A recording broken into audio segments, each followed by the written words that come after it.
Good evening, everyone. Thanks for coming out tonight. Really appreciate it. For those of you at home who are watching this, really appreciate you joining us as well. When you came in, you should have seen some kettle corn in the back. Please grab a bag. It's excellent if you haven't already. For those of you who are watching at home, next time you got to show up because they're giving away all kinds of stuff. We've got the kettle corn.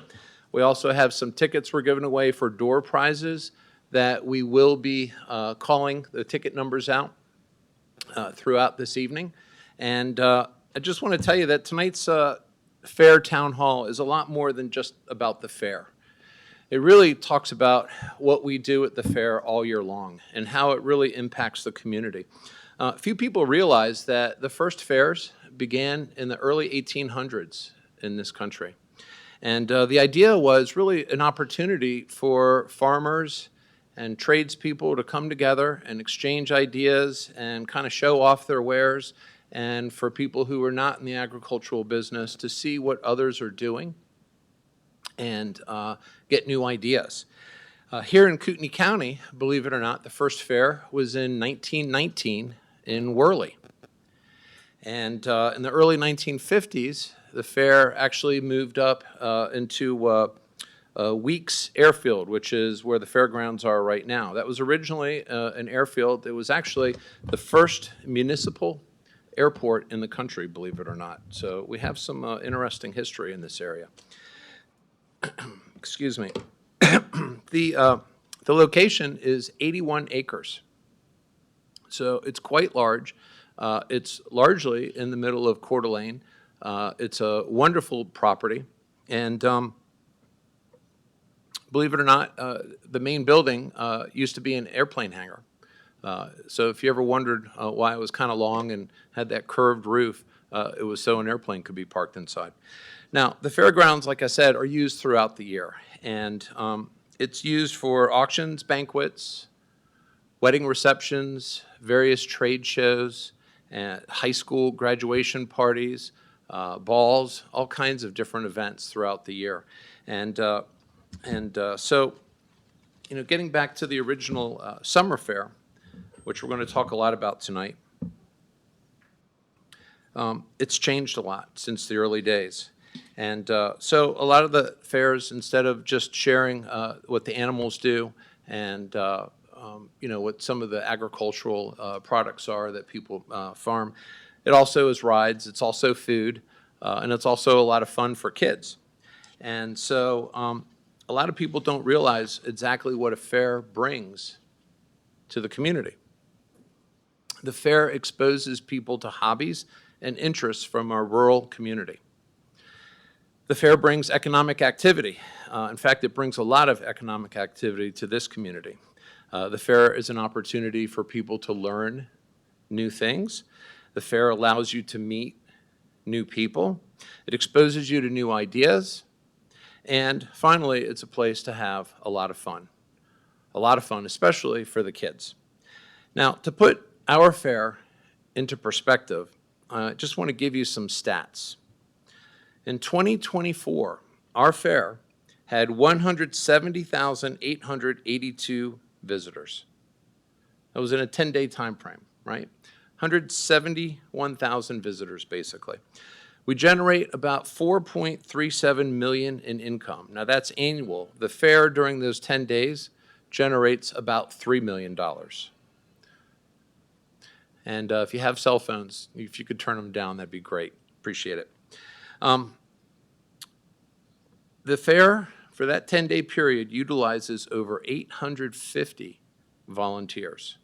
So there's a lot of people that go into making the fair work out the way that it does.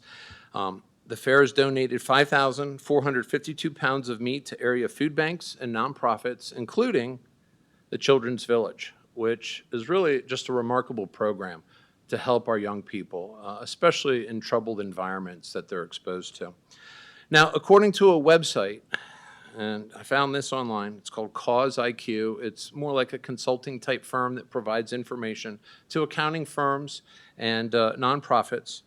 Out of 2,152 fairs, only about 14% generate over $1 million in revenue, and we generate about $3 million. If we can get up past 5 million, which will probably happen sometime not too far off into the future, that'll put us in the top 3% of fairs in the country. So we really have some very respectable numbers in our fair. It's a big deal. Other 2024 stats for the fair.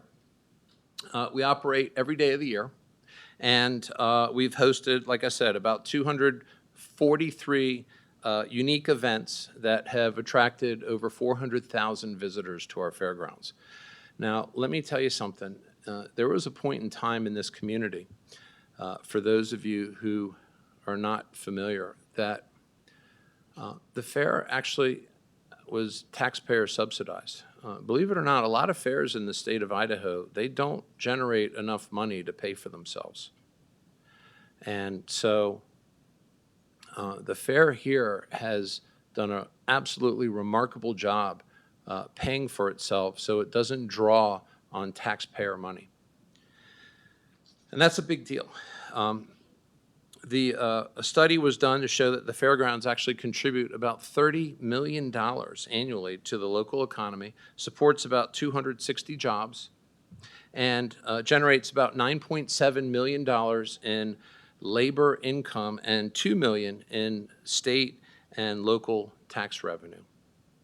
So it's a big deal. And part of the reason why I think it's so important, especially to have the fair in Coeur d'Alene and not anyplace else, and we're going to talk about that a little bit later, is because the surrounding businesses get a really big bump, and it's much more enjoyable to go into town and go to the fair and also have businesses, restaurants, things like that, if you want to go to those, than to go out kind of to the middle of, where there's not quite as much happening. So it's a really big deal. Now, what makes the fairgrounds work? Well, believe it or not, the fairgrounds are the responsibility of the Board of County Commissioners. Now, I kind of jumped real quick into this tonight, and I failed to introduce myself. But my name is Bruce Matari, and I happen to be one of your county commissioners. So I understand pretty well how the fair is supposed to run in our county, and that the county commissioners are responsible for making sure that the fair occurs every year. By statute, we must provide a location for the fair to occur. And that place, of course, is right now at our current fairgrounds. Now, Idaho is a different state. For people who move here, relocate here from other states, we really are very different. And the way it's set up in Idaho is that in counties with a population that is below 200,000, the Board of County Commissioners appoints a fair board, and that fair board runs the fair. They hire a general manager, and that general manager runs the fair. And the fair board is responsible for it. The fair board gets its own set of books. Once you exceed 200,000 population, the Board of County Commissioners, at its discretion, can make the fair board an advisory board and have the general manager to the fair report directly to the Board of County Commissioners. So that is something that has happened in Idaho. There's 2 other counties with more population than Kootenai County. We're at about 185,000 right now. And from my perspective, I want to keep the fair as is. I'm not looking to change anything. The fair has done a fantastic job generating enough revenue to cover its expenses. And anytime that we have something working that well, that's not going to create a tax liability for the citizens here, I just assume let it run as it is and let it keep going. So that's kind of how the fair works from the perspective of the Board of County Commissioners. And what I'd like to do is introduce to you just an absolutely remarkable person. I will tell you, one of the things I learned a long time ago in business, because that's my background, is that the greatest ability you can have as a business person is the ability to recognize ability. The ability to recognize ability. You can't do it all. You have to get the right people into the right positions, and then after that, you get out of the way. And, the person I want to introduce you to has just amazing abilities. She's done an absolutely fantastic job. She is, in my opinion, really the reason why the fair does not draw tax dollars. And so I'd like to introduce you to Alexia Jordan. She's the general manager of our fair, and we're going to talk tonight, the rest of the evening, and have some additional guests, and go into some Q&A afterwards, and then open it up for any kind of public comment from you folks who are here. So Alexia, why don't you come on up?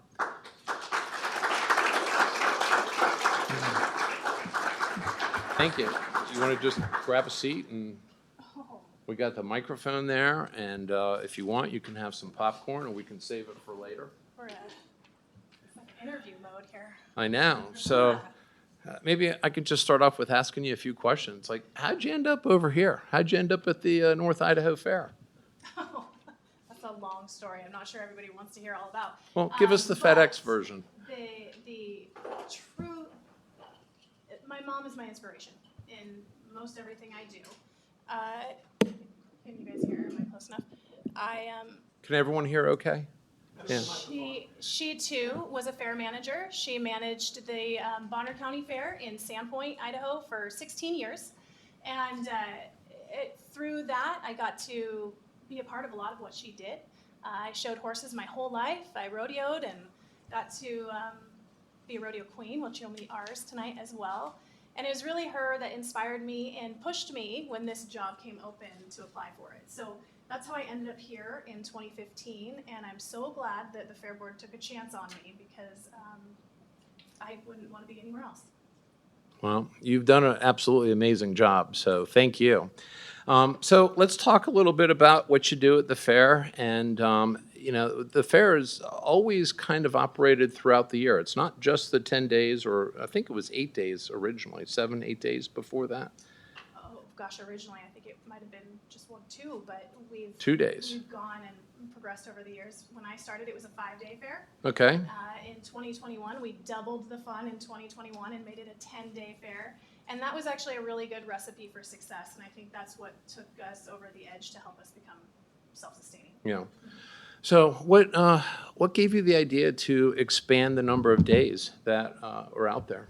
I keep looking back to my fair board because they were a part of this journey with me. It became a crowd control thing. Part of it is our last weekend of the fair got really uncomfortably crowded, and that got us starting that discussion. In order to shift the fair from a 5 to a 10-day, it's all about routing. So it was a huge puzzle that took several years to actually put together. And actually, I hate to say it, but COVID was a blessing in disguise for us, because it really helped us make that transition and work through that routing. And you also expanded the evening events, right? There was more evening events, or is that something you did later on? Because yeah, we always had evening events, but we were limited to just the 5 days. So this really gave us another opportunity. So 5 more nights of yeah. Okay, and you've actually expanded the number of days for the rodeo too, haven't you? We have. This last year we went from 4 to 5 days, and I think we could do 10 if we could pull it off, Dave. Yeah. Yeah. And the rodeo, actually, it's a pretty significant event. I mean, there's people who come from quite far away to participate. You know, when we look at our ticketing, we have a family that comes from Boston every year. It's bizarre. So to participate or to watch? Well, that's to watch. Oh, okay. It's just fun to see all the zip codes that pop in when people start buying tickets. Yeah. But our exhibitors, or our contestants for the rodeo, are all over the country and Canada. So tell us a little bit about some of your biggest challenges with the fair and running the fair. Besides the county commissioners. Yeah. Let's see. I like to describe the fair as a puzzle. So if you like puzzles, you will love managing a fair. But every piece has to fit, and that's the challenge. We've got, and I'm looking through the room and seeing some familiar faces and new faces, but I've got my livestock families and programs. I've got my horticulture families and programs, and everything runs concurrently. We've got 4 stages going. We've got 7 bars operating. We have a nightly show where we have to transition things over. And every one of those little elements has to be synchronized. That is the challenge of of producing a fair. So it's a real operations position. I mean, it's really about keeping the planes, trains, and automobiles, if you will, running on time and so forth, and providing a good level of service. And so talk about the kids a little bit, because that's one of the things that I learned as a county commissioner, is that you play a significant role in kids' lives and exposing them to a lot of really neat things. I mean, a lot of people, we really associate our food coming from the grocery store, but of course we all know that's not really where it comes from. So you want to talk a little bit about that? Yeah, well, part of the Fair Board's mission is to educate on agriculture. And one of the programs that I think is fantastic, and I think one of our greatest prizes, and we have to give the credit to Linda Ryder, who's not here tonight with us, but is our Farm to Table program. And that we started actually in 2015 with approximately 300 kids, and now we see more than 1,900 kids, and I see my burger flippers in the back who were responsible for 2,500 burgers this year in order to feed all of the students, all of our chaperones, teachers, volunteers. That program is one of those that I think impacts a lot of folks. So we're 10 years through the program, you'll run into people wearing their t-shirt, or folks who are now in college, they go, oh my gosh, I went through that program, it was so great. Or they're coming back and they're volunteering as high school students. But I think it goes even further than that. As I was preparing for this, I put together some quotes from folks who have been around the fair for years. It's because they started when they were kids.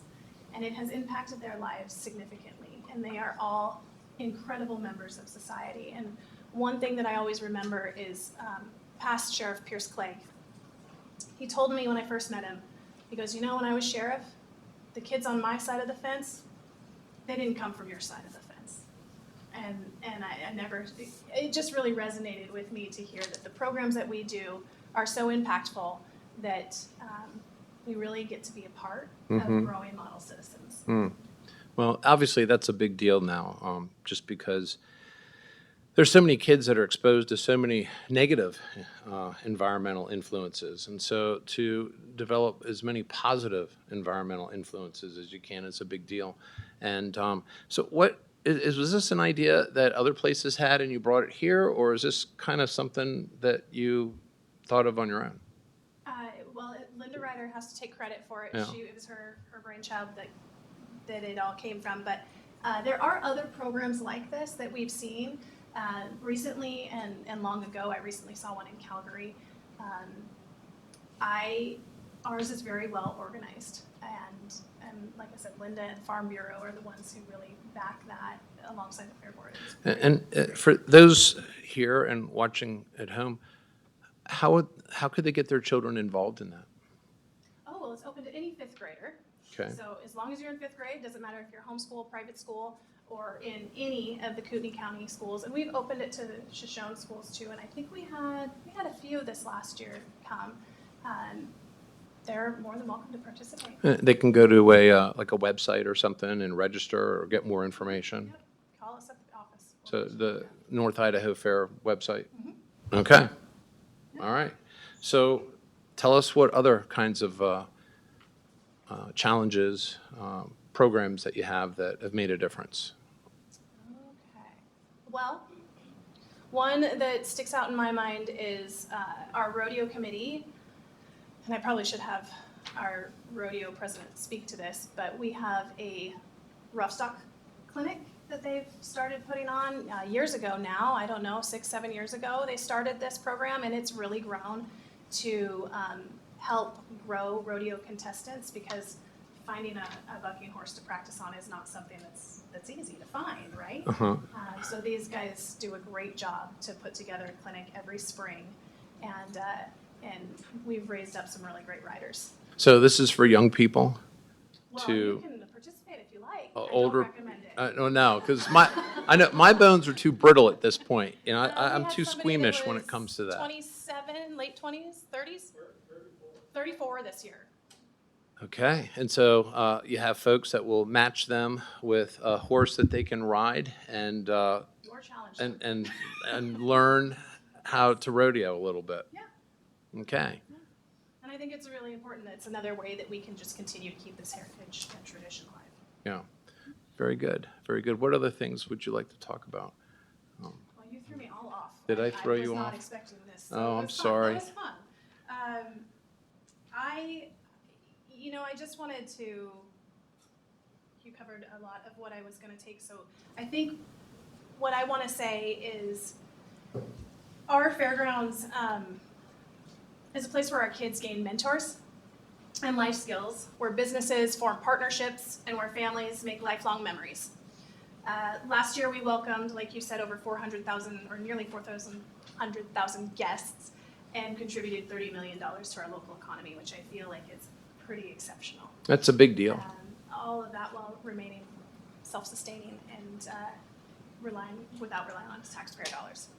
So we're really proud of that.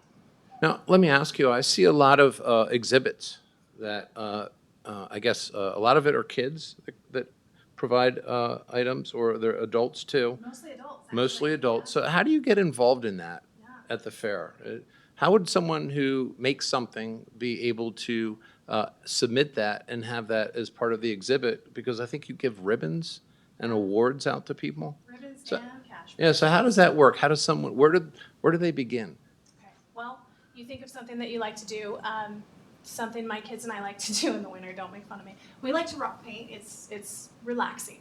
So we take our little rock paintings, and all you have to do is it's on our website, or I've got the fair books in the back, and they can enter that in rock painting. Mm-hmm. I doubt you can find a craft or hobby that we don't have a class for. So you like to garden, you can enter your tomatoes. You like to knit. I tried needle pointing one winter. It was awful, but I still entered it. It's a challenge we do every year. We try and enter something new. I challenge my fair board to enter every year, but it's online and on fair book, and it's just come see us in the office. So, okay, so just go online and you can get the information there. Now, there's one thing that you didn't share with the audience here that actually the county commissioners participate in, and that is the apple pie judging contest, or the apple pie contest. So we're judges, and so we get to taste the apple pies, and then we rate them based upon not only how they taste, but also how they look, right? I mean, because there's a certain look for an apple pie, believe it or not. And so we rate the apple pies. And I have to tell you, I was really surprised the first year I did it. This person didn't win, and they started to cry, and I felt really bad for them. No. You know, We take it very seriously. yeah, it's very serious. It's a big deal to some people. So and then kids, they have Lego entries. So kids put they make Lego I don't know what scenes and vehicles and all kinds of things, and they submit that, and that gets rated. And then, of course, the farmers bring their animals, and it's not all just farmers, right? I mean, there's kids that are involved in 4-H, and so they play a big role in that too, right? You want to talk a little bit about that? Yeah, so we have our youth livestock show and sale. I want to say there's around 650 kids. Last year we sold over 300 animals, and the sale was right around $1 million. All of these kids start their market animals, so we have market goat, beef, sheep, and swine are 4 market categories. I'm sorry, also poultry and rabbit, which covers turkeys as well. They can all come in and sell their animals at the end of the year. So they showcase them at the fair. Okay, so they raise them basically. We raise them.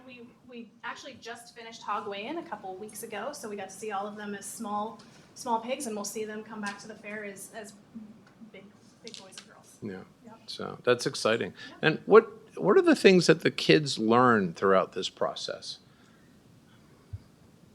Well, I'm going to speak to my experience and my kids' experience, and it's responsibility. It's learning how to be a responsible human and take care of something, and realizing that you are not always first in life. Mm-hmm. You eat after your animal, and I think beyond that, it's also how your food gets to the table. It's important that we learn how to feed the world. Well, there's a business side of it too, right? Because Absolutely. you're raising the animal, for to sell it, to auction it off, right? So And some years you're profitable, and some years you're not. yeah. Yep. So how do you select the vendors that show up to the fair? Because I would imagine you have some criteria. Certainly. So they apply online. Mhm. Anybody can apply to be a vendor.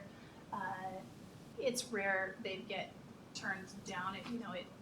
We would have to have too many of one thing, but yeah, But there's a minimum like standard of service that you're looking for and things like that. Absolutely. Yeah. Yeah, and especially with our food vendors. I believe, I know this was accurate as of a couple years ago, but we have more vendors than actually Spokane County Fair does.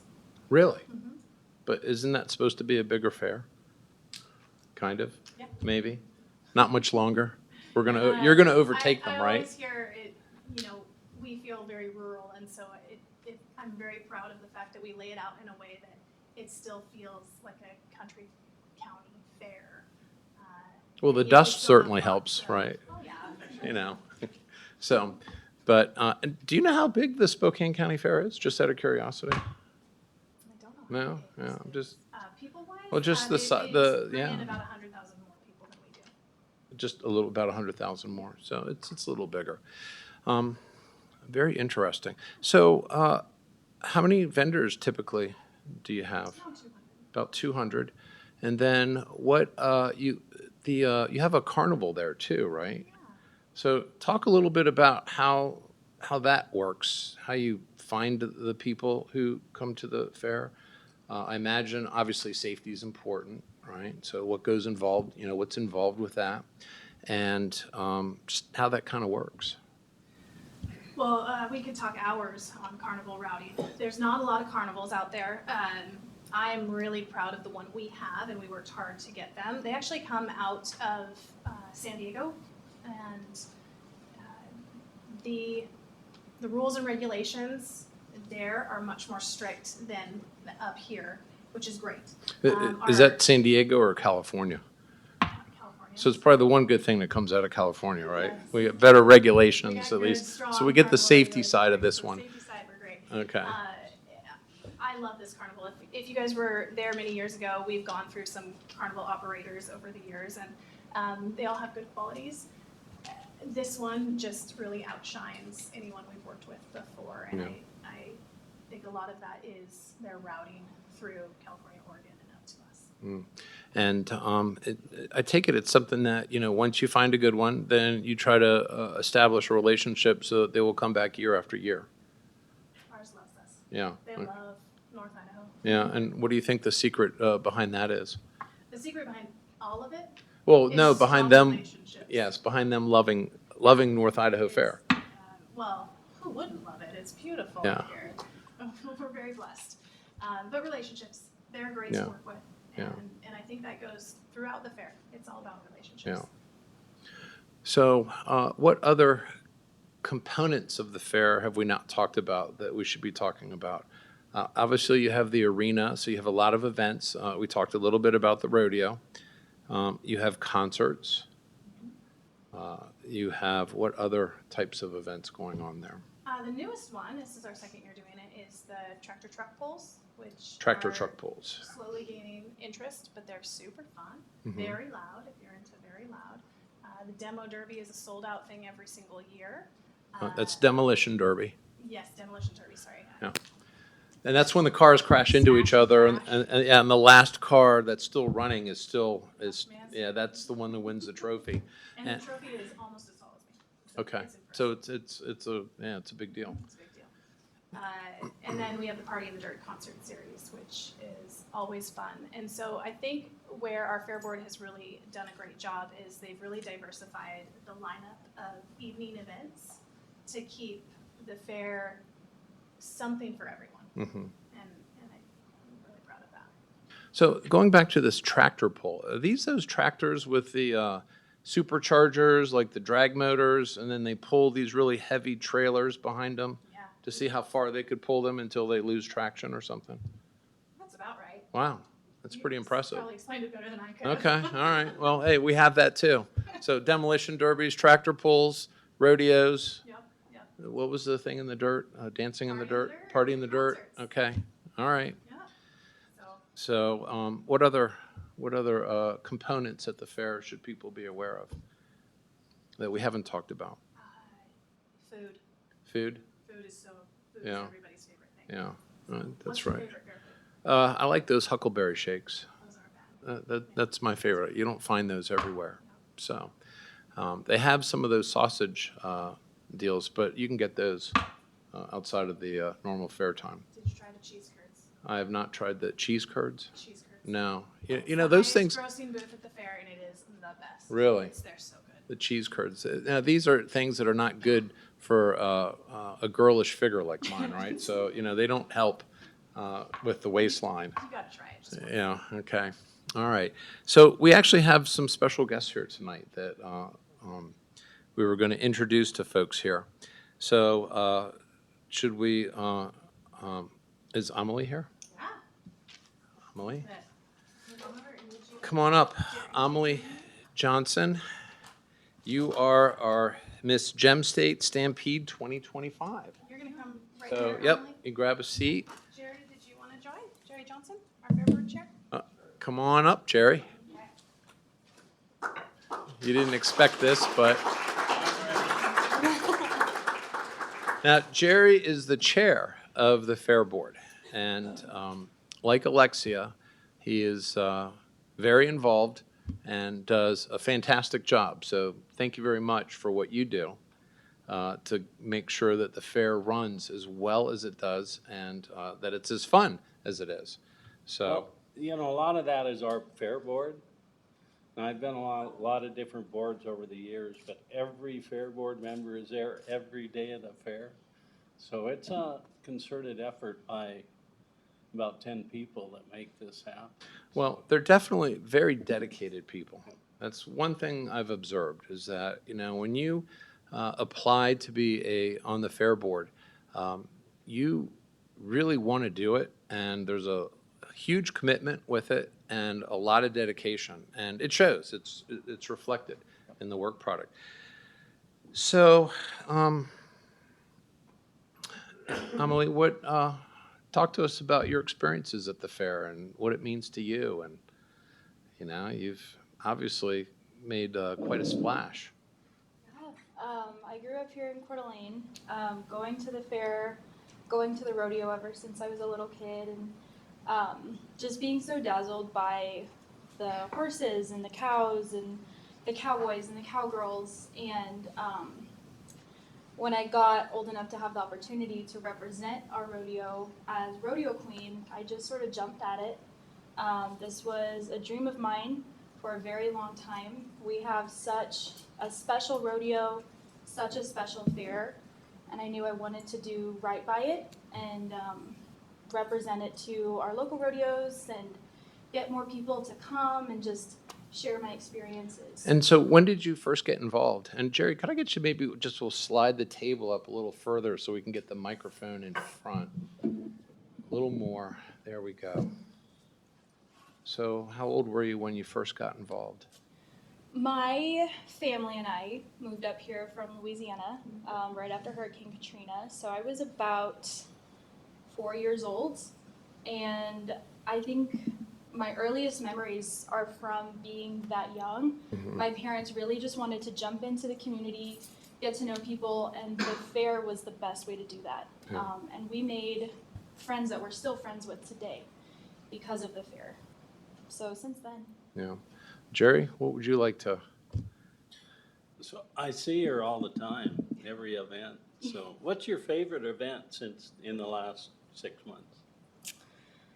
Oh, the farm to table really was a special experience. I'm in school full time, so I only got the opportunity to go for one day. But all of my prior knowledge about it was just what I had read online, what I had been told by the fair board, by the rodeo board. So I was so stoked to go and experience it. And I had the opportunity to walk around with the kids and learn what they learned, and to talk with the teachers a little bit and talk with the just the different people that were presenting that day. And I just was absolutely blown away by how organized it was and how impactful it was that these kids got to go and learn how to plant a field or what kind of machinery is used for what. And I didn't learn any of that ever. And so the fact that these fifth graders got to have all of this knowledge was such a really incredible experience for me. So I'd say that's my favorite. So, being the queen, you represent us for like 12 months. How many parades and how many events do you have coming this summer?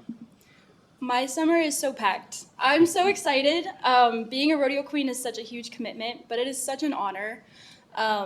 So I think I have upwards of 20 rodeos that I plan to go to. I plan to go to rodeos in Oregon, Washington, the state of Idaho, obviously, Montana. I've already gone to a rodeo in Texas, and I plan to attend a rodeo in Louisiana. So And it's all not over. just you. No. Who goes with you? My parents. Yeah. They got wrangled into it, but they are so great. They just travel with me everywhere. My horse comes with me And a everywhere I horse. can take him. We're going to the Snake River Stampede in a few weeks, and I'm so excited. But yeah, no, and parades, I go to all the local parades, so you'll see me in Post Falls and Rathdrum and Athol and Coeur d'Alene and all the local friends I get to see and wave to. So Now, lots of Amelie, fun what do stuff. you do with these other fairs? Talk about what exactly are they having you do? Well, I get to share with other rodeo queens, with other contestants about how amazing our fair and rodeo is, and try to get more people to come participate in our rodeo, come compete. Do you ever try to steal vendors from some of the other fairs to get them to come over here? You know, there's some really good places. I'm like, I'd really love to have your food in Coeur Yeah. d'Alene. Can't Yeah, top okay. Taco Berry milkshakes, though. You really can't. No, that's unique to this area. Yes. One thing that I really enjoy doing is making friends with the rodeo queens that represent other fairs and rodeos and inviting them into our fair and rodeo. And this year I've just been astounded by the interest by state title holders and other rodeo queens. So I have had contact with Miss Rodeo Canada, Miss Rodeo Wyoming, Miss Rodeo Idaho, Miss Rodeo Utah, Miss Rodeo Montana, Miss Rodeo Washington. All of them know about us. Yeah. They've heard about us, and they want to come and see what it's all about. And that just brings so much pride to my heart and so much happiness that we have such an astounding rodeo and an astounding fair that people from outside of the country and within the country have heard about us and want to experience it. Well, that's because you tell them that we're the best, right? Oh, obviously. Okay, all right, I'm that's working hard. important. So, what else, Jerry? What? Oh, you were at Cowboy Ball. You raised a lot of money for us. Take the auction items around. How many queens were there? You had a lot of help. We had Miss Spokane Interstate Rodeo there.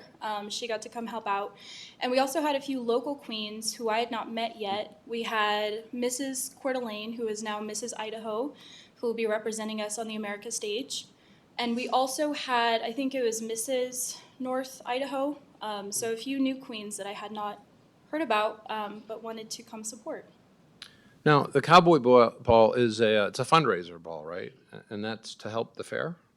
Yes. So, you want to talk a little bit about that?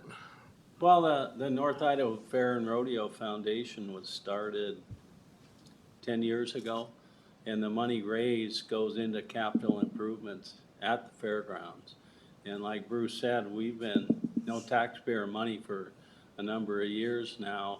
So we do all the maintenance, we pay every bill, the employees, the heat, the lights, we do all that. And, if you've been by on Dalton Avenue, we have a new RV park over the last 5-6 years. The foundation helped fund that. It's state money probably paid 90% of that, your RV stickers, but the foundation paid the balance of that. Improvements in Jacqueline Building, we put heat in there a few years ago. So that's what the foundation does. They do have money in an endowment that we only work the interest, but also other money from the Cowboy Ball. I think this year, and Serena could tell me, but $90,000 to $100,000 we made this year on a one-night event. So That's pretty impressive. And just, you raise money, you put heat inside the Jacqueline building, and then that allows you to have events throughout the year inside that building. So you're really trying to, get the money to churn, if you will, to generate more money and to avoid ever having to come back to the taxpayers to ask for money to subsidize the But fair. we need a bigger building. That's our challenge right now, is a bigger building. Yeah. We don't have the room to do the events we could be doing, so that's next on our agenda. So maybe something a little bit like a quasi-convention center. Yep. So, and talk a little bit about what you do, Jerry. I mean, you're pretty busy I'm on the fair retired. board. I just, Well, you're not really retired. You may be retired from an income producing job, but you're volunteering. yep, we volunteer a lot. You know, you'll tell a new board member that we meet once a month. Well, that once a month turns into fair and turns into cowboy ball and turns into farm to table and those kind of events, or the Queen's coronation. A lot of us show up for those, so it's a lot of events. So we try to keep things going, and Alexia does a great job. So not a lot of oversight, but we pay a lot of attention to the financial aspect of it. So yeah, during the fair, one thing I guess that I've pushed over the years, when I first got on the fair board, I think alcohol sales generated $13,000. I think our gross this year was $460,000. So you've gone up a little bit. Yeah. Yeah. But, it's all about paying the bills Yeah. and to put something away in the bank so that we can build this new building. And if we can find grants, match grants, that Yeah. type of thing, so. Very good. Amelie, what's your favorite part about the North Idaho Fair? I think I just gotta say, every time you go, you always see a familiar face. Alexia was right in saying that it really does have like that hometown fair feel, and going to the fair was just a childhood staple of mine.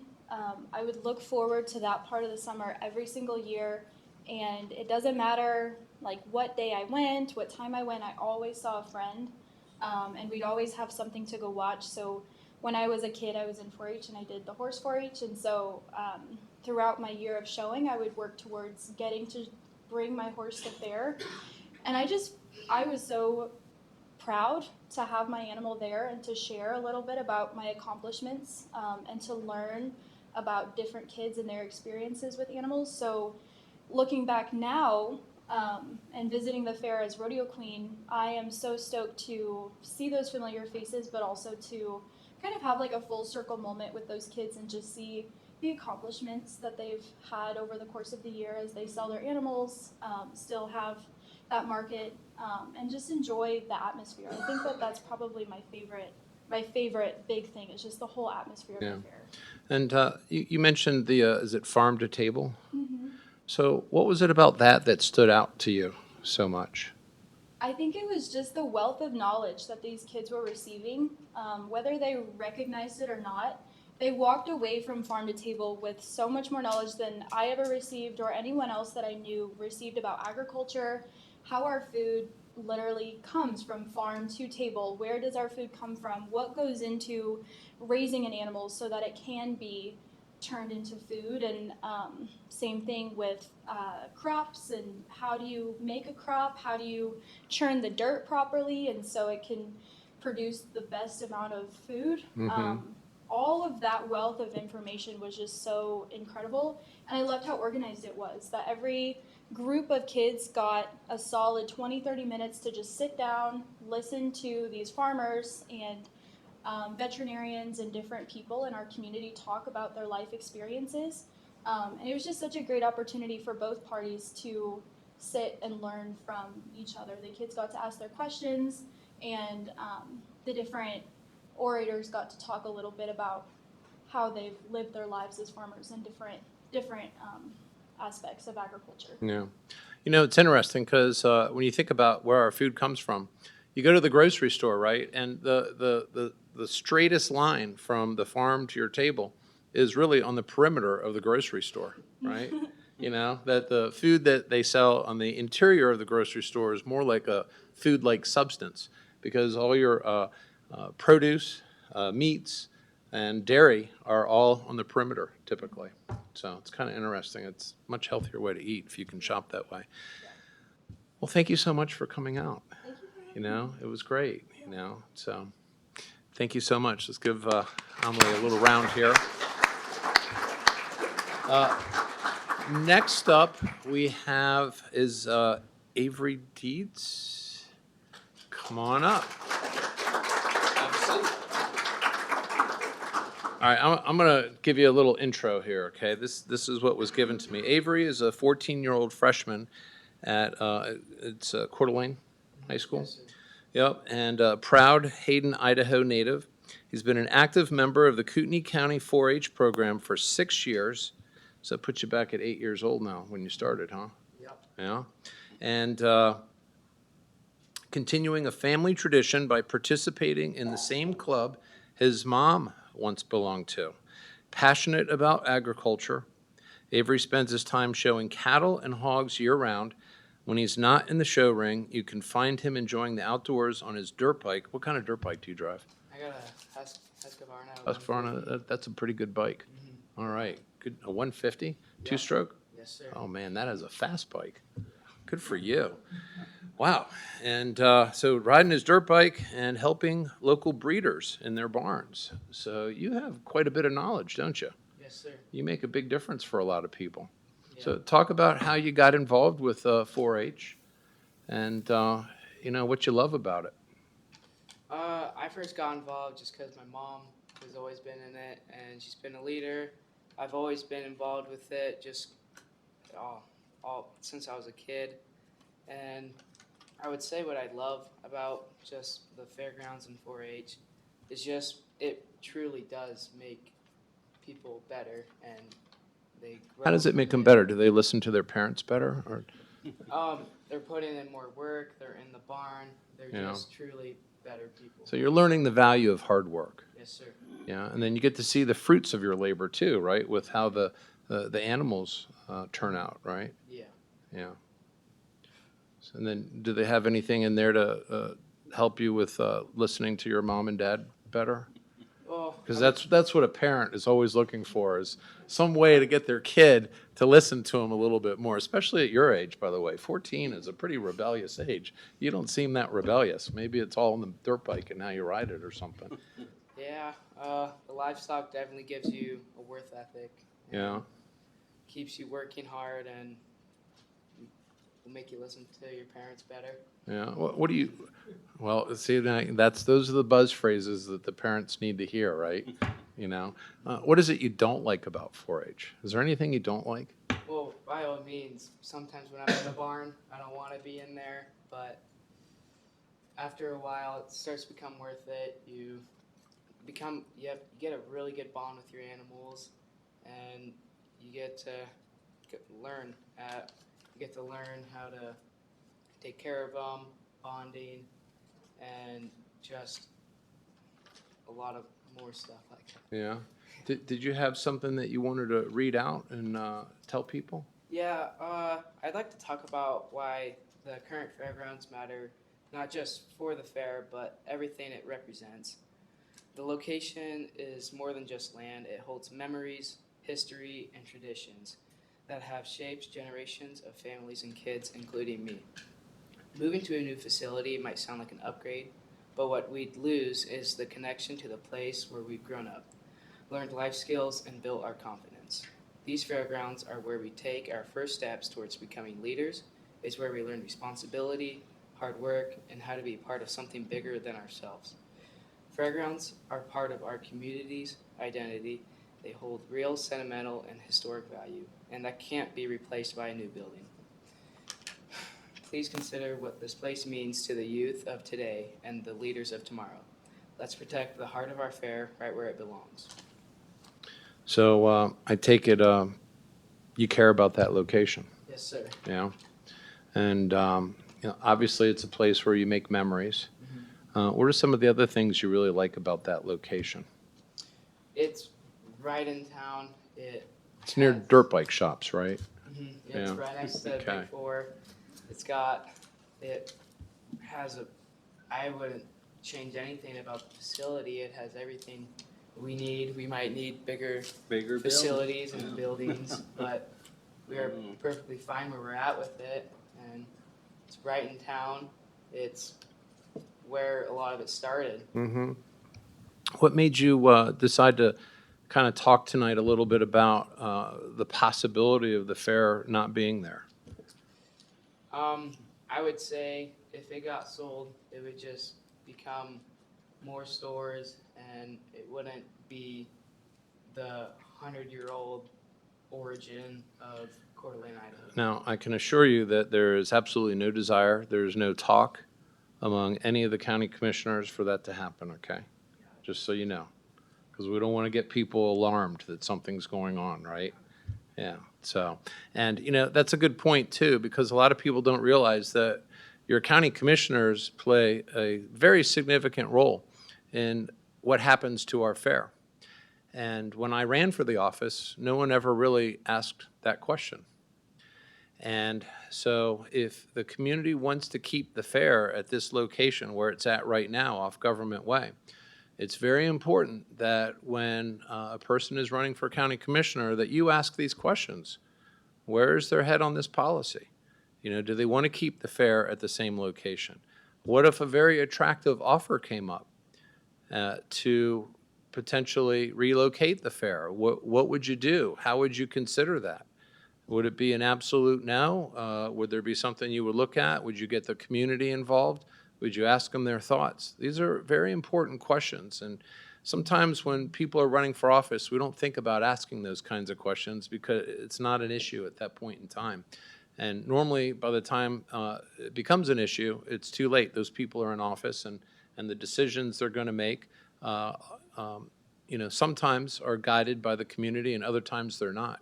So I can assure you, Avery, that you won't have to worry about that, at least for the foreseeable future, okay? Yeah, thank you. So you can ride your Husqvarna 150 with confidence that will be there, and then maybe one day you'll do those jumps that go over when they have the motocross shows. Have you thought about doing that? I did it a long time ago on my little TTR 110. How high up did you go?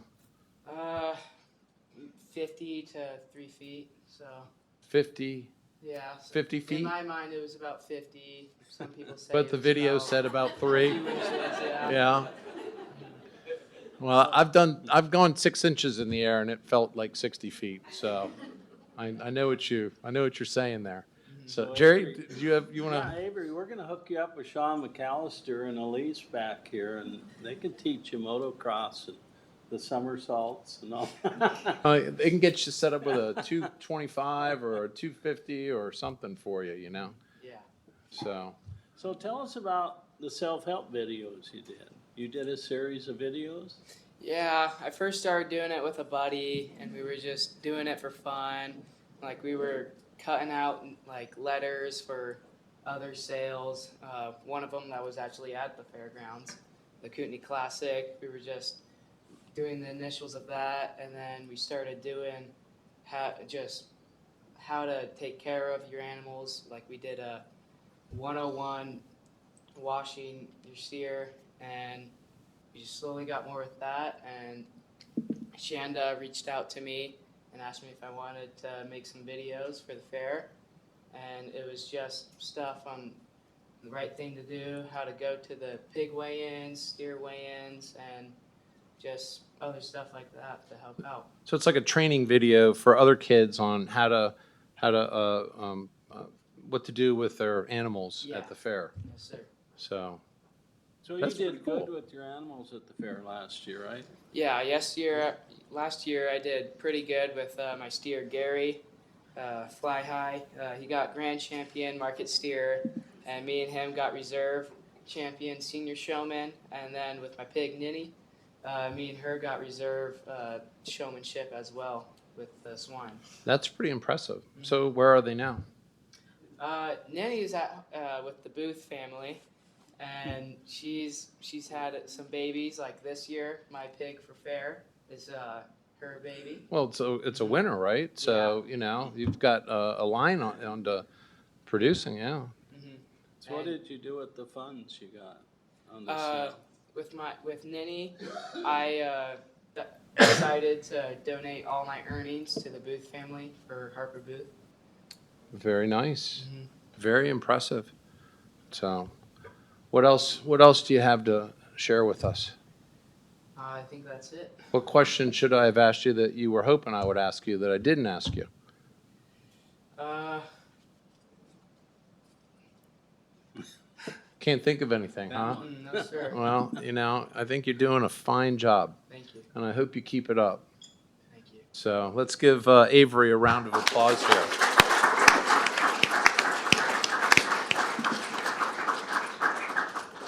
Now, part of the reason we have guests like Avery and Amelie is because the fair has such a huge impact on young people's lives. And so that's why we have these guests. And we have another one. Presley Willis, come on down.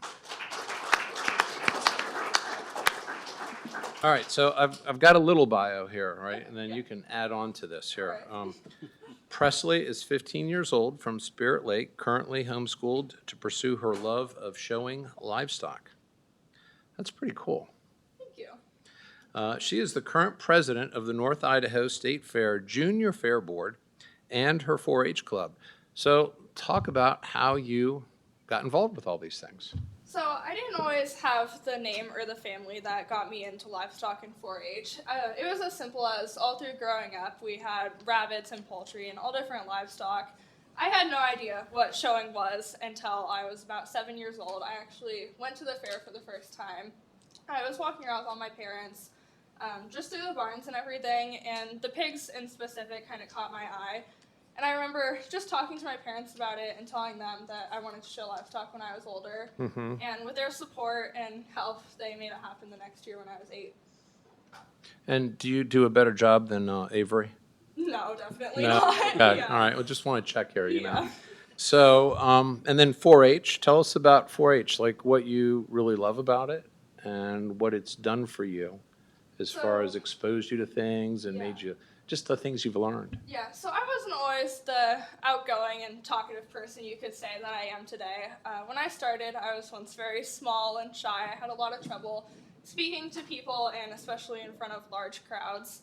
I started 4-H when I was 8 years old. I started with showing just rabbits and poultry, so it was really small, but it's taught me everything from public speaking to responsibility and much more. It's not just about the animals and the fun, it's about the lessons learned and relationships you make along the way. So did they make you speak in front of other people a lot? Is that Yeah. kind of what they did? So part of the project requirements for 4-H when you enter for fair is you have to do some type of presentation. So there's a lot of options. You can do an illustrated talk. It's kind of funny, but they have like a little list. Dramatic reading is on there. I've never heard anyone do it. I just think it's a funny thing that they have. But you basically just have to get up in front of whether it's just the people in your 4-H project or your whole 4-H club and present something that you've learned about and teach the other kids. Very interesting. So what other things do you love about 4-H? So what I love about 4-H is just, like I said before, the people in it have really shaped me into who I am today. It's not, like I said again, it's not just about the livestock, but it's about the people as well.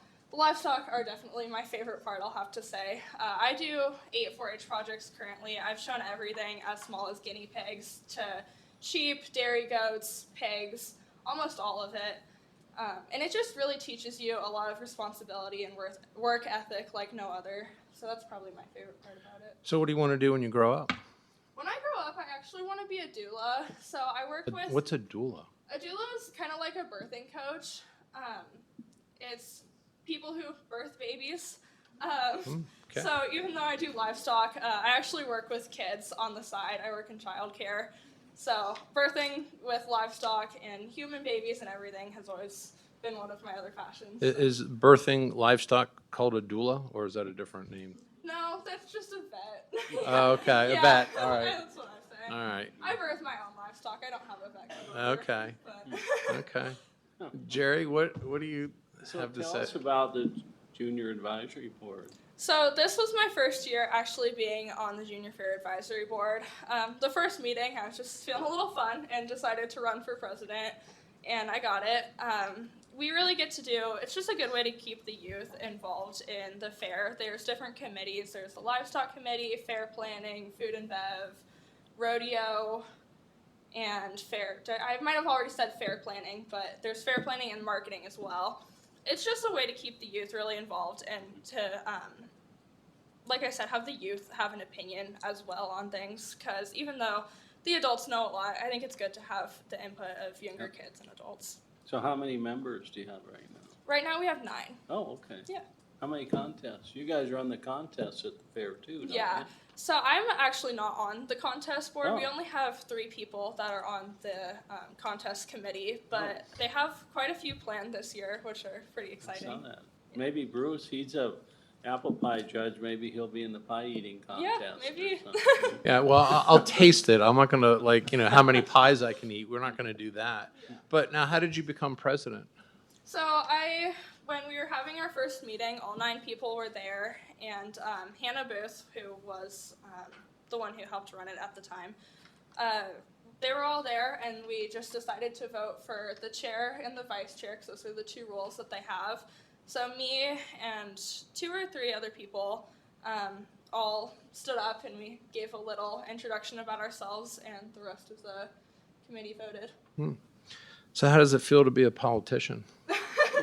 I wouldn't quite consider myself a politician. An but- elected maybe an elected representative. Yeah, I think it's really cool. I really like being able to have the role of the chair president. I just really like keeping people involved, especially younger kids and everyone else. I think it's just a good way to keep the fair going and everything else. And she's been to the fair board meetings and sat through most I of have. that. Yeah. Does I a good spent all job. 2 hours. At all of Are they them. doing what they're supposed to do? Oh, yeah. Come on, tell me, because They're I'm not there all the time. So They're all right. they're okay. All right, good. You have something here. I Did have you a want to? lot, actually. Well, here, I'm gonna give you the show. You go ahead and you tell folks what you'd like to tell Yeah, them. so I just wanted to talk about my experience with livestock. So, like I said before, I found out what showing livestock was when I was 7 years old. I walked through the fair with my parents. I told them I wanted to do it. They made it happen. My first year, I started showing with just rabbits and poultry, and then eventually moving into larger livestock, such as pigs, sheep, goats, and dairy. Over the years, the fairgrounds have transformed my life in ways I could have never imagined. I wasn't always the outgoing person I am today. I was once very small, shy, and had trouble speaking to people, like I said before. But once I started showing, all of that changed. I met some of the kindest, most generous people who shared my same passion for livestock and became my mentors, teaching me everything I needed to know and much more. When I was 9, I started showing pigs, which was when my passion really started. But with that passion came a lot of discipline. Being involved in livestock isn't easy. There are sleepless nights with sick animals, time spent grooming and training, navigating the industry, and intense competition. There are times where you question yourself and your choices, but once you commit, you realize the hard work it takes to succeed, and in the end, it always pays off. When Fair Week arrives, there's an overwhelming feeling of accomplishment. It's always hard to say goodbye to your animals after their last show, but there's always a sense of pride and relief knowing you've made it this far. The fairgrounds and events they hold have taught me so much: being humble, interview skills, money management, and more. No matter what was going on in my life at the time, the fairgrounds have always been a place of safety and belonging. The people I've met through all the livestock shows, 4-H meetings, and fair in general have become like a family, and I'm incredibly grateful for the sense of community that the fairgrounds has fostered. It's not just about livestock, it's about the relationships, the lessons learned, and the passion that keeps me moving forward in this industry. I really wouldn't be who I am today without everybody I've met and everyone involved in the fair. So I'm very grateful for this experience. Well, you're a very impressive young lady, so thank you so much. Thank you. I can tell you that if you ever want to get into politics, I have a hunch you'll go very Oh, far. thank you so much. So, anything else you want to add? All right, well, thanks for coming out. I really Thank you, appreciate guys. it. Let's give Presley a hand. Next, I have Elise McAllister. Come on down. All right, Elise, I have a little bio here, very short.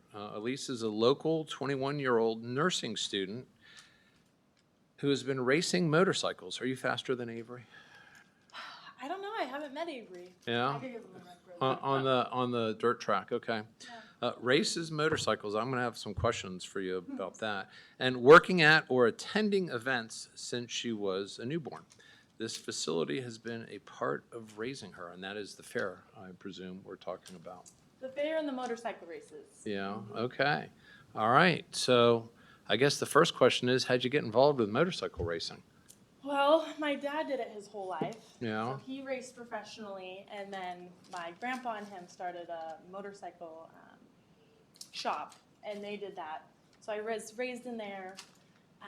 Then at one point, both my dad and my grandpa owned one in the community, so it was kind of toggling back and forth. So it's always been something You know, my whole family's been doing. So it was kind of one of those things where you had a motorcycle before you were born. so did they make you work on it? You know, I learned Make a them little work bit. on it and you just drive it? Exactly. I learned a little bit just being in the shop, but a lot of it I've been very fortunate to have people supporting me and Yeah. helping me out. You know, and how high up have you been able to catch air? I agree with Avery. 3 feet feels like 50 feet sometimes. I don't race as much as I used to, You know, so not super high, but I still just super enjoy riding. well, I have a hunch you'll be a fantastic nurse for anyone who comes in from a motorcycle dirt bike wreck or Yeah, something. I hope so. Yeah, so tell us a little bit more about just, how you ended up here and just, what impact it's had on your life, how it's shaped your thinking. Yep. So motorcycles is, I guess, the best way I can explain it is kind of my family's 4-H. It was something that we were raised in. We started it like right off the bat. Putting on the races were some of my favorite things. We camped there all week getting ready for the races. And this is at the fairgrounds? This is at the fairgrounds, Okay. yes. So we'd camp out at the fairgrounds, prep, get everything ready. I learned a lot. I met a lot of great people, a lot of great friends.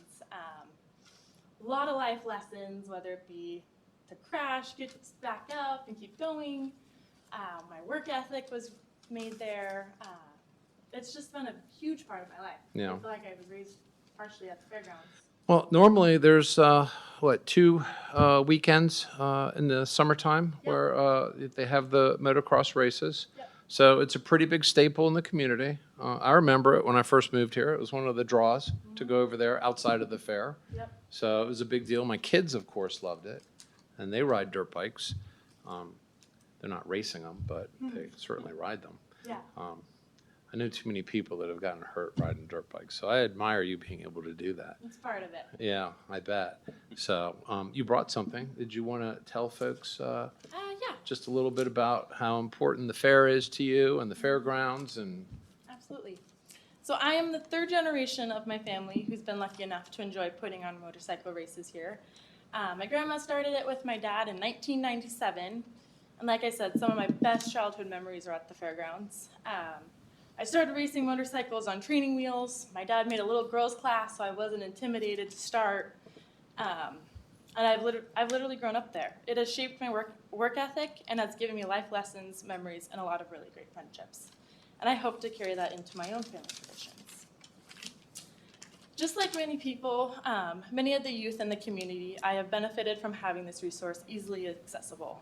Whether it be friends and I walking from the high school to come see how the motorcycle track was being built, or groups of us kids being dropped off at the ticket gate to enjoy the fair. Having it in the perfect location for easy drop-off and pickup for easy, innocent fun for our youth. It's not just a venue, it's a meeting point for friendships and connections. Not to mention the added safety of the sheriff's office nearby. The fairgrounds at its current location is a staple to the community, whether you can drive by and see all the lights and the magic of the fair or the motorcycles flipping through the air as you drive home from work. It gives you that small, hometowny feel. As our community grows and our way of life changes, we are in danger of losing these very pieces of what makes this town so special to us. The fairground sits in the perfect location, at the heart of town. Well, thank you very much, and I absolutely agree with you. And that's one of the things about a growing community is that we start to lose a lot of that hometown feel that we've had. And so it's very important that we do everything we can to try to preserve that. Absolutely. and maintain that same attraction to this community. What other kinds of things would you like to share with us? Obviously, the motorcycle world is a huge thing for me. I've always enjoyed the fair. At one point, the motorcycle races were at the fair, so it was kind of a perfect combination. We'd load up in the wagon after the races were done. We'd all the kids got a little wifey bath, and we'd go get huckleberry pie from the Grange. Yeah. Just amazing memories there. Yeah. Very good. Well, Elise, thank you so much for coming out. I really appreciate that. So let's give her a little warm round here. We have another very special guest. Is Hank here? Oh, okay, good. Hank Jones, come on up here.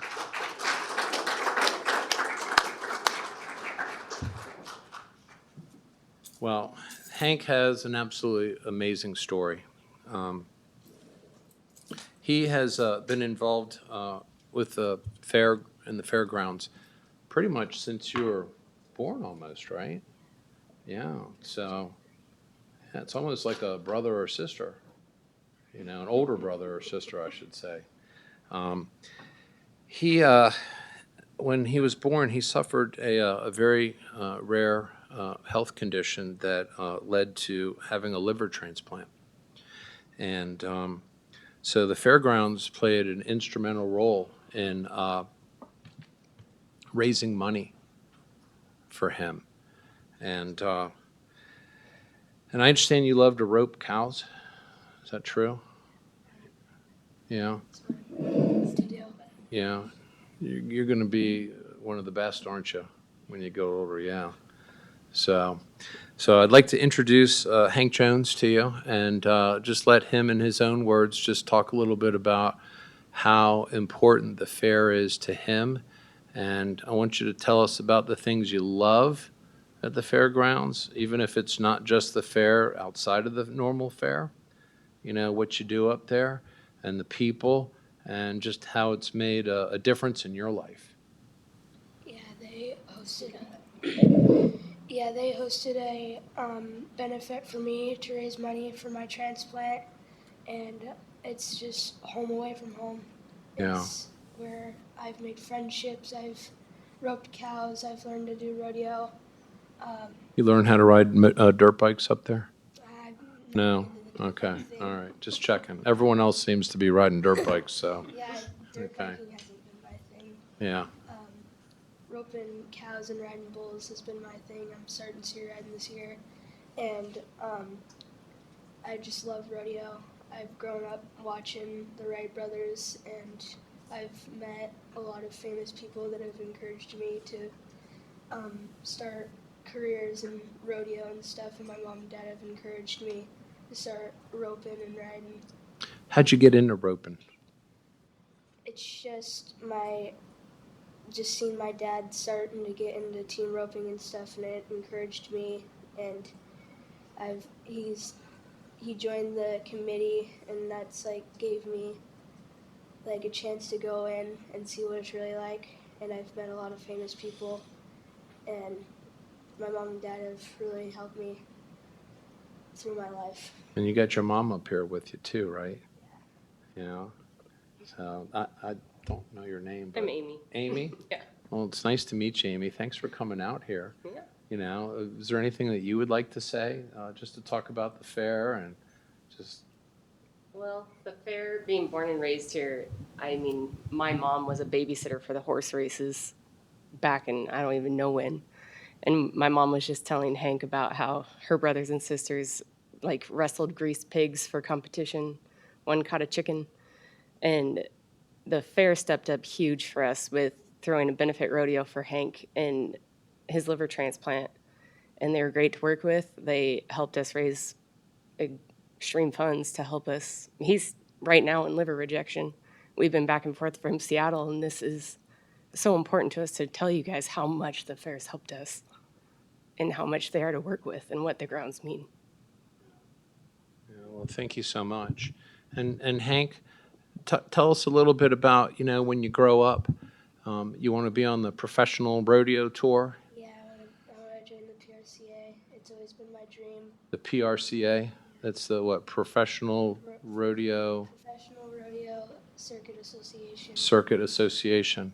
And that's throughout the country, throughout the world. It's throughout the country. Yeah. Are you going to wear one of those protective vests? I see those guys getting beat up sometimes. That takes a lot of courage. Yeah, it's like some of them have really scared me, but you have to have true grit to actually try to do that. Yeah. How old are you? I'm turning 11 this July. 11. I don't think I've heard an 11-year-old or even a 10-year-old say true grit. That's pretty cool, you know? So what's next? You going to be participating this summer at the fair? Yeah, what are you going to be doing? I'll be doing steer riding, gaming, What kind of riding? steer riding. Steer riding. What exactly is that? I'm kind of a city boy, so you got to explain this to me. So steer riding is for like the younger middle school kids. Uh-huh. So instead of like just throwing them on big pro rodeo bulls, they put them on steers and then work them up slowly to bigger bulls. So that's like a Yeah, 50cc dirt bike. I don't know what that is. Oh, yeah. Understand dirt bikes. Okay. I understand. I'm trying to relate here, you know. So We do a junior rodeo where they teach the kids.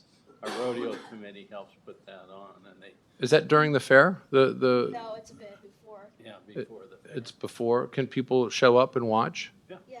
How would they find out about it? Go to the website. Go to the website. All the How do you answers are find at the out about website. it? You're going to have to give me the web address, or just tell folks what the web address is for the Kootenai County Fair. Okay. Well, that'll get you there, Kootenai County Fair. Just Google that. Yep. Yeah. Okay. Idaho State Fair, too. Yeah. So, what grade are you in, Hank? I'm in 5th. Yeah, you getting good grades? You listening to your mama and dada? Yeah. Does the fair help make you a better kid? So you listen to your mama and dada? That's good. I like the fair. That's what parents like to hear. It's home away from home. It's where I've made relationships with people. Yeah. And seen all the stuff that's encouraged me Yeah. to go forth throughout my rodeo career. Yeah. That's pretty cool. So when are you going to be riding the big bulls, do you think? Another year or two? Probably when I start high school. High school? Yeah, usually they start in like your sophomore, freshman year. You start- Really? Yeah. That's not that far away. Wow. You're pretty courageous, you know that? That's pretty cool. Is there anything else you'd like to share with us? No? Jerry? Any? Well, I'm good. No? All right, well, let's give Hank a big round of applause here, you know? Courageous young man. Now, you keep it up. Keep it up. So, thanks, Amy, for coming up.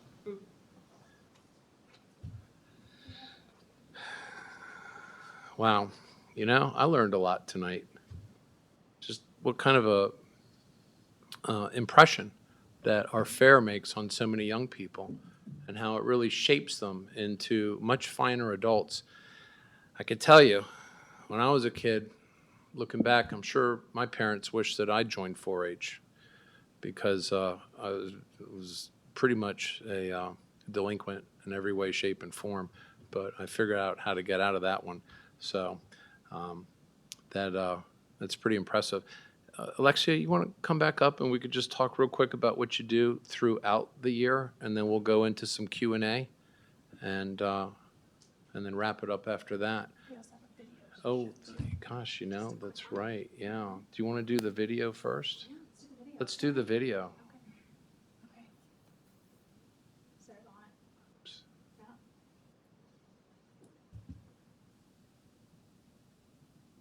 Is there, do we need lights? Sarah's working on it. She's on it.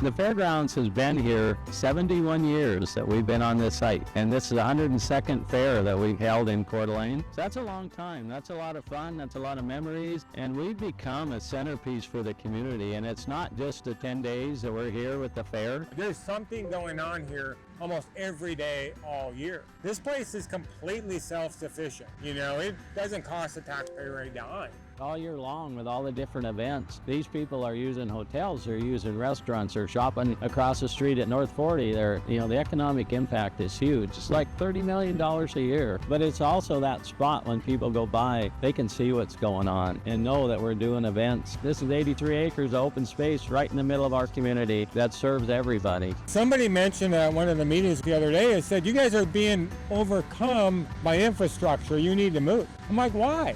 Look at Central Park in New York.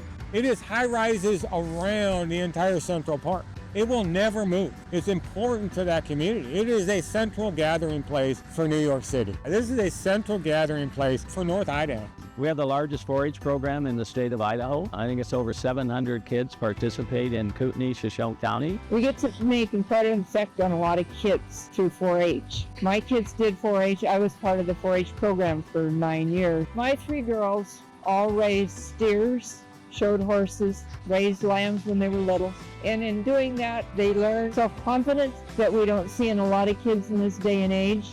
Everyone has like their hobby. I just love raising livestock to make them look better. It's not like a regular sport like volleyball where you have to work as a team. This, you have a team, but it's one and it's an animal and it doesn't talk. That's your teammate. And you always want to try to make your teammate better and your teammate will make you look better. We take every 5th grader in Kootenai County comes here in the spring and does farm to table because so many people don't know the importance of agriculture. So we educate close to 2,000 kids a year about what agriculture is.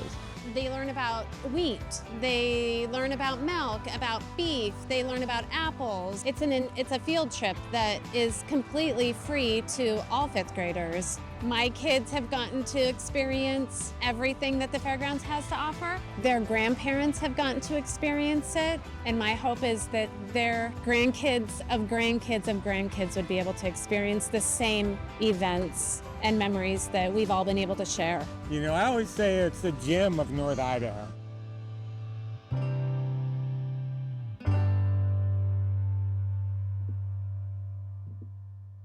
Very nice. Very nice.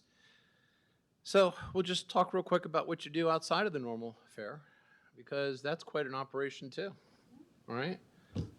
Talk about the logistics of that and how people rent buildings and hold events and managing all that.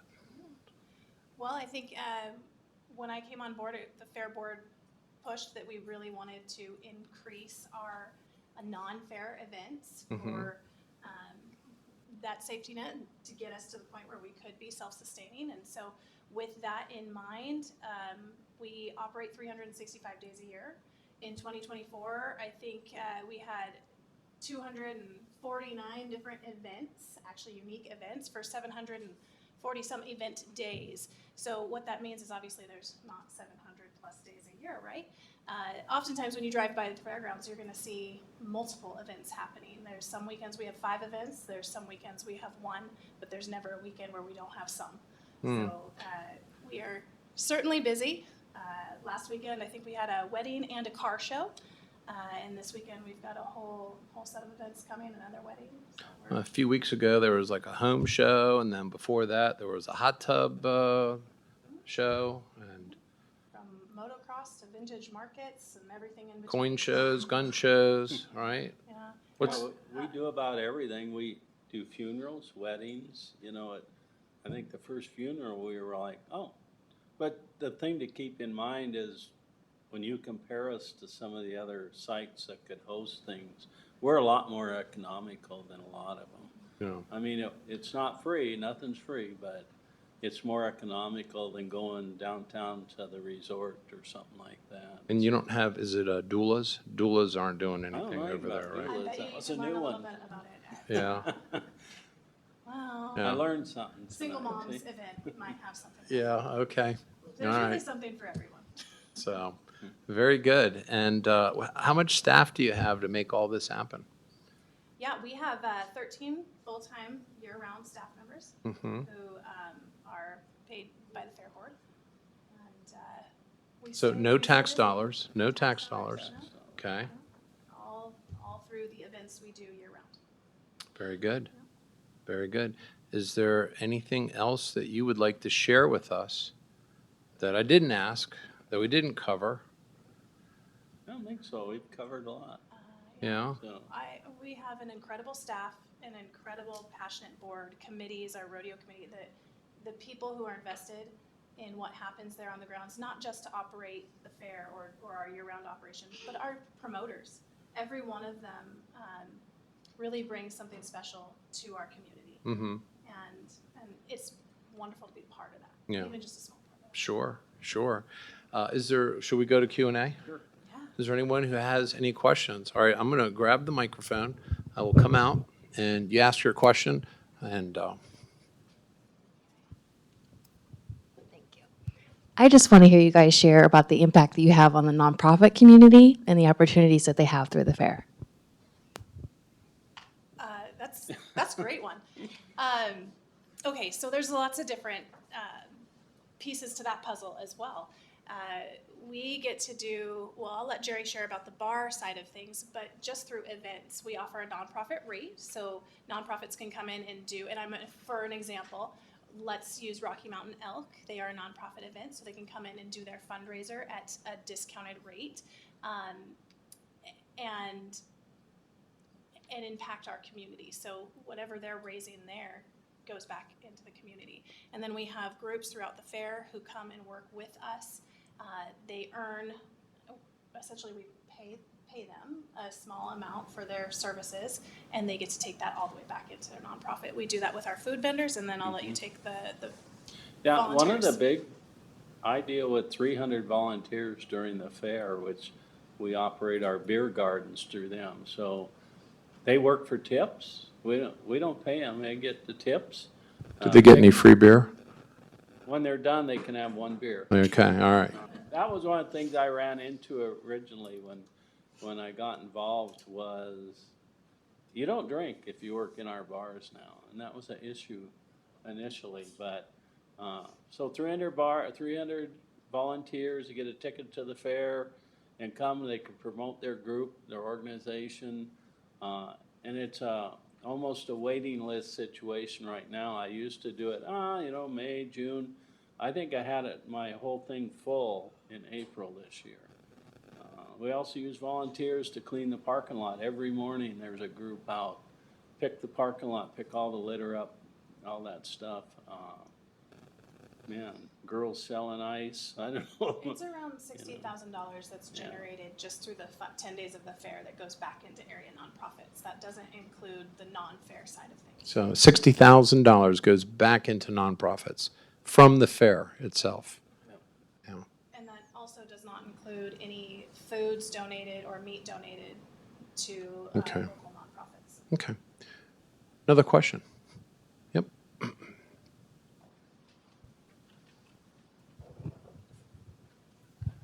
Could you provide us a status update on your 10-year capital plan? Or did I put you on the spot? No. So first, we're lucky enough that we got to work with the city to secure an office building. So hopefully after the fair, we can see that come together. That is some of it a temporary. We're out of space. We have 13 employees, so we're kind of out of space in our office. So that will really help alleviate some of that. But then we're going to work on our master plan. The goal, do you want to, is to? Well, right now, we're ready to go. We're right now talking to a company to do some renderings, get some drawings, so that we can start letting the community know what we want to do and picture what the building is. It would probably go in, the biggest one, like I talked about earlier, it'd go back over about where the Jacqueline is, over in that area. That's where our office building was a modular building the city had, didn't need, but then the police burned down their building, so they moved into it for a while. So it set us back a little, but that'll be moved over into kind of that same area, and that's our initial plan. So hopefully this coming winter, we'll have some drawings and get out there and get started. Desperately need it. Nobody in Coeur d'Alene, even the resort or anybody, has adequate space. We could host a lot more events. I mean, Rocky Mountain Elk and some of those are huge and totally fill up And even Cowboy Ball, fill up Jacqueline Building, we don't have any more space, so we want to improve on that.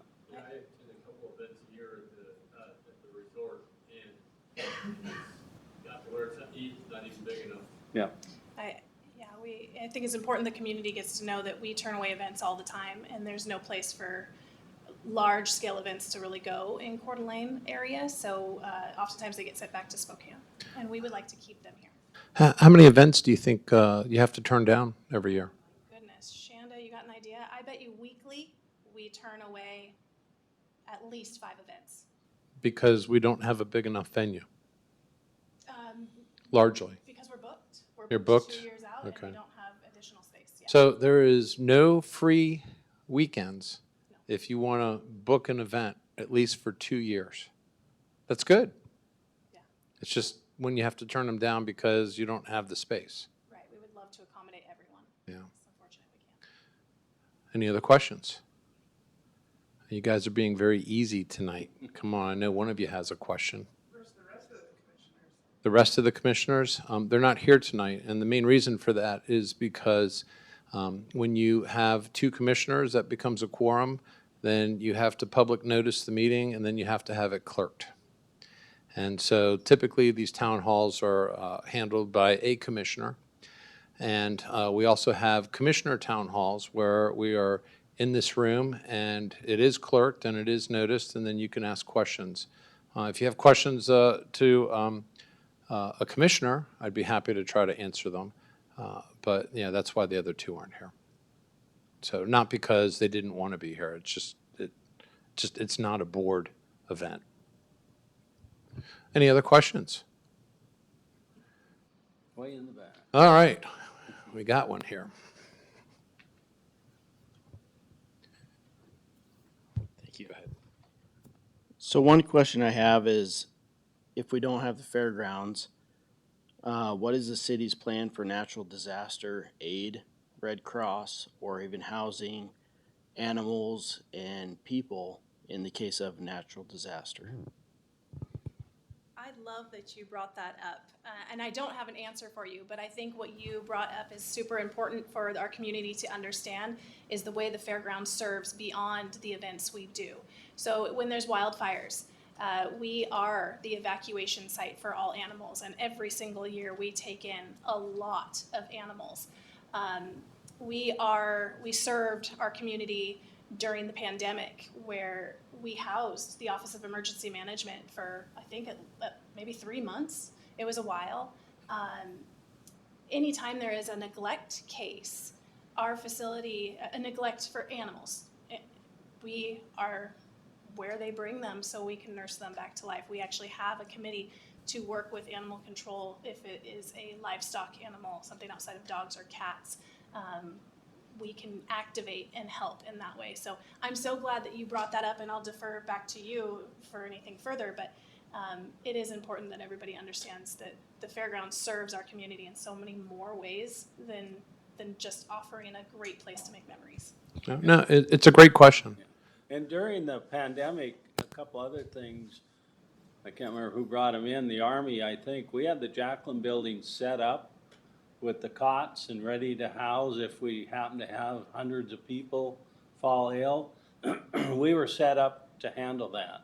We also, I don't know how many courtrooms that we had set up in buildings 1, 2, 3, and they actually built temporary cells to bring the prisoners over, and they kept them in that. But we did that for We did that out of our sheep panels.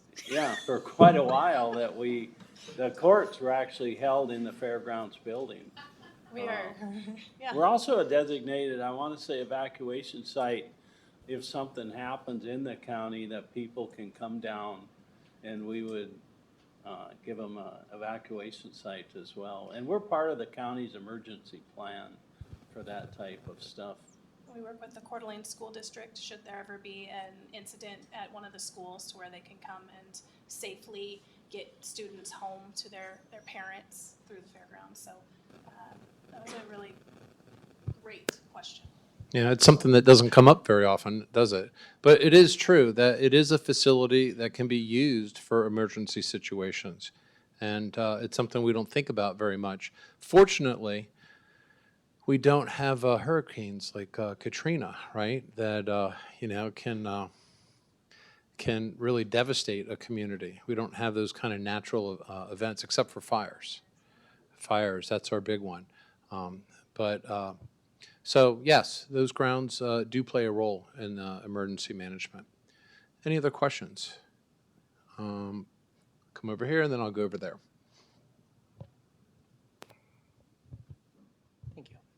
Kind of building on Chris's question, I guess.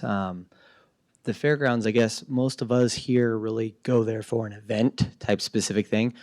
Could you guys share something that the fairgrounds does beyond just more of our events and or bookings for fundraisers and or a variety of other stuff?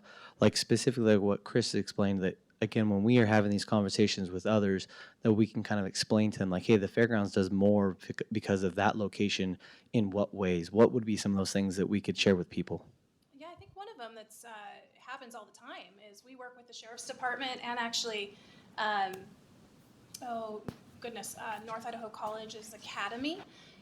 They do a lot of trainings on the facility, whether they're training their canine dogs or they're doing traffic stop trainings, sometimes they're actively shooting, not bullets, guys, like a training, but they'll use some of our buildings in order to work out some of those scenarios. We love that relationship that we have with law enforcement, and that is one way that we get to share the facility in a way that it really, I think, impacts our community again. We also host like cross-country meets in the fall. I know the high school and the junior high use it. We do it. There's a guy comes, does ATV training out in our parking lot. So he comes on some weekends and does, little four-wheelers and does that type of thing.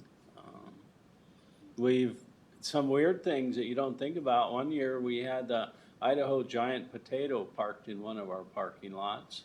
And then, was that about the same time, I think, that and the Clydesdales have come through a couple times? Can we talk about that yet?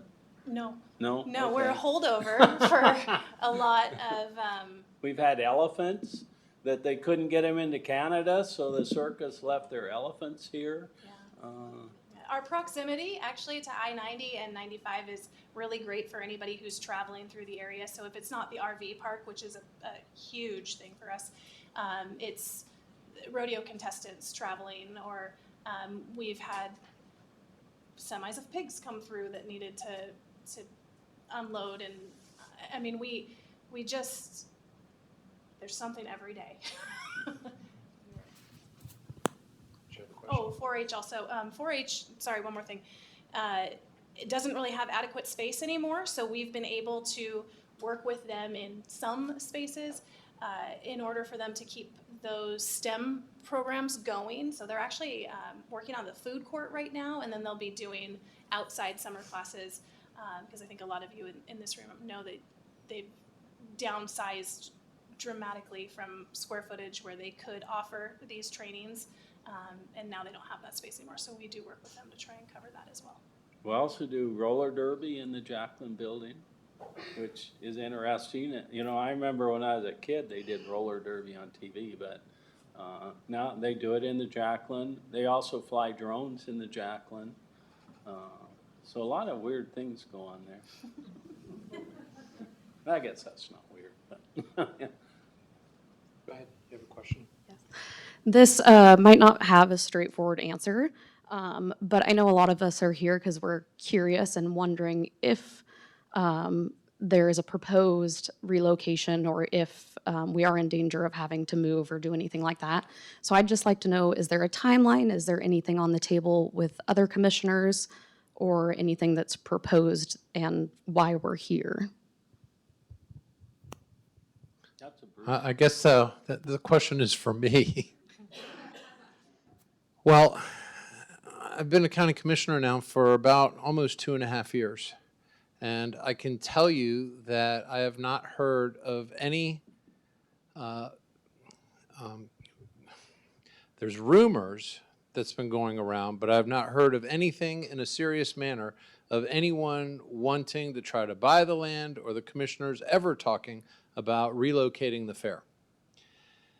But there has been a rumor going on. I don't know where the rumor comes from. I don't know how it gets started. I don't know why it perpetuates.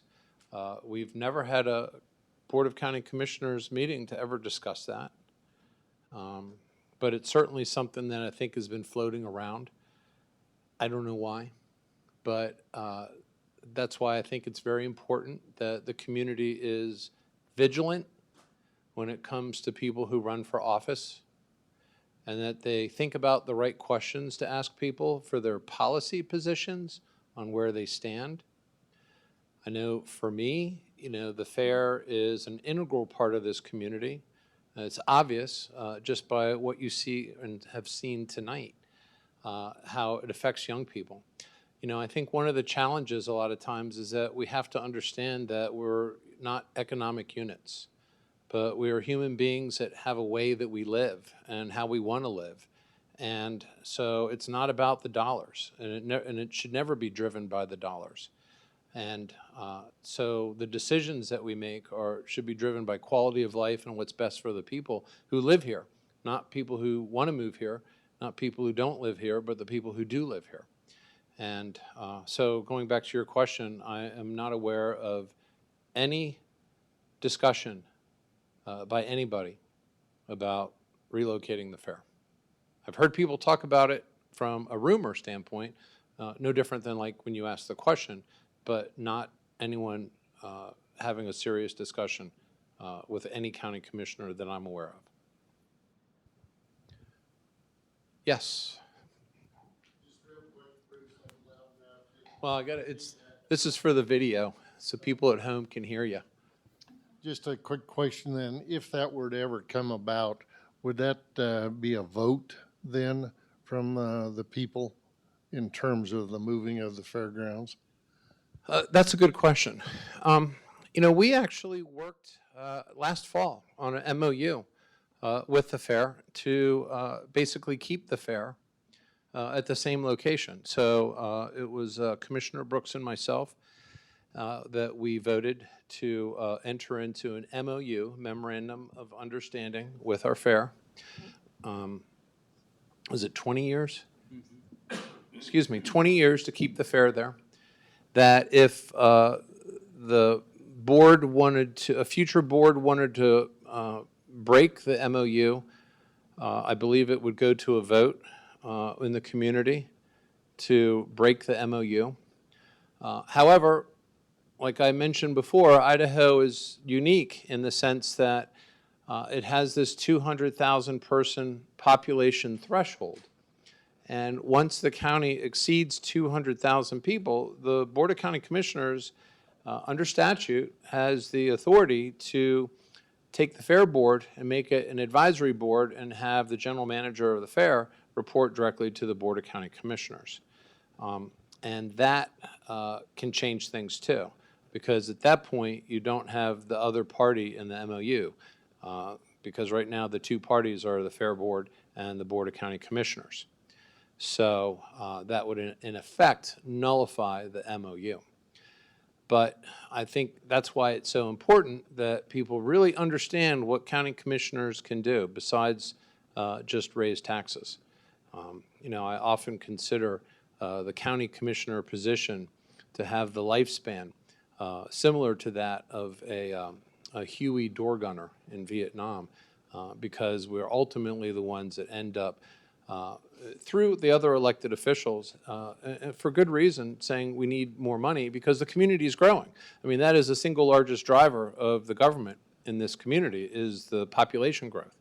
And so we are almost compelled to have to increase the taxes to pay for the services that we must provide by state law, that is. And so people oftentimes they express their ire at the commissioners by replacing them with somebody else. And if you don't do your due diligence when you elect people, you could end up with people who have different ideas than what you might have. So it's really important. But yeah, that's pretty much what I have to say with that. Any other questions? Yep, okay.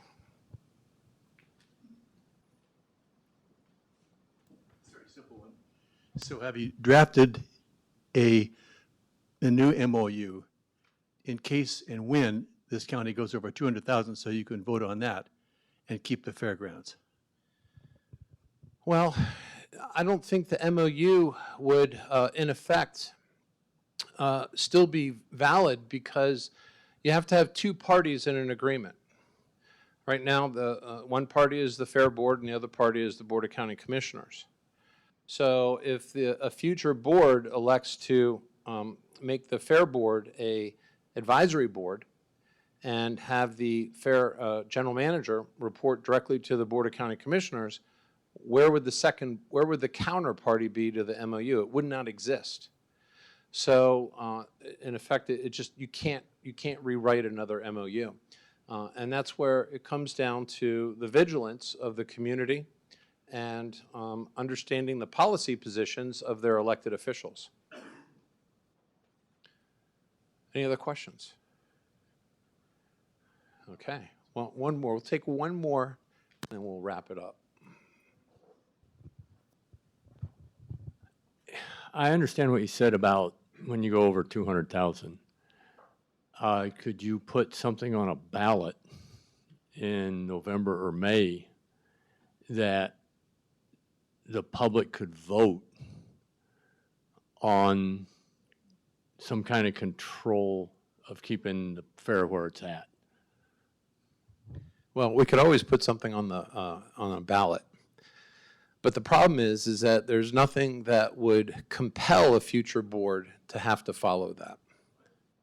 So, you know, the best thing you can put on the ballot is to make sure that the person you vote for is going to execute the policies that you want, ultimately. So unless something happens in Boise that changes that, but even then, at some point, you have to be careful because it's a double-edged sword. This community, no, on moving the fairgrounds. Another community, they might want to do that. It might actually be a much better opportunity for their fair. And so you have to be careful about, you know, restricting people from being able to have an opportunity. And, you know, we didn't do any door prizes, too, so we're going to have to do some door prizes. But, yeah, that's one of the challenges with it. So we're going to do some door prizes, and then we're going to wrap it up.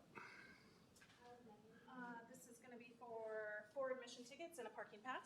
4 admission tickets to the fair? Wow, 4. We've got 2 of those to give away. All right, for those of you who are at home, next time, show up to the town hall. Okay, Avery pulled this one for us. It's 466035. Let's hear it. Woo! All right, we got a winner. Wait, the tickets are over here. Sure.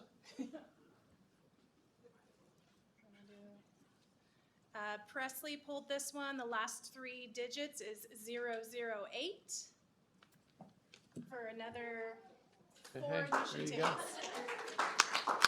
Just got yourself 4 tickets there, buddy. Good job. All right. Courtney, I you want this expect to one? see you there, too. All right. Next one. Who pulled this one? Hank? Hank pulled this one. Lucky number 037 is going to get 2 tickets to Midland. Ooh, hey, I want 2 of those. What's the Midland? What's that? It's a concert. Oh, it's a concert. Yeah, great concert. You got 2 tickets to the concert. All right. Pulled that one? All right, Elise pulled this one. It's 031. 031. Way in the back. What's this one? 2 truck pull tickets. Huh. These are good. 2 truck pull tickets. You're going to like that. Bring hearing protection, okay? Trust me. And last but not least, pulled by Amelie, 028. 028. Do we have 028? Uh-oh. Oh, wait. Yep. All right. Truck pull. Awesome. Yep. Hearing protection. Bring that. Is that it? Yeah, we have in the back, please take home with you. We've got yard signs. The fair theme this year is keeping tradition alive in 2025. So I hope you enjoy our really fun marketing this year. We've got 4 different yard signs. Please put them all over town if you will. We've got our fair books in the back and posters, and help us paint the town and tell them all about the fair coming up. Yeah, and you know what I'd like to do is just say that just every time I learn more about the fair, I just become so much more impressed.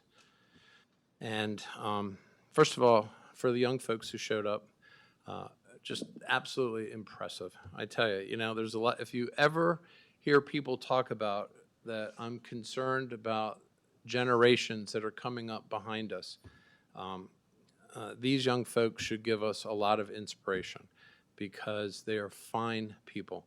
And so I really applaud you for what you've done and what you're doing, and just your ethic and how you carry yourselves. And I wish you all the best of luck, including for those of you who are in politics or want to go into politics.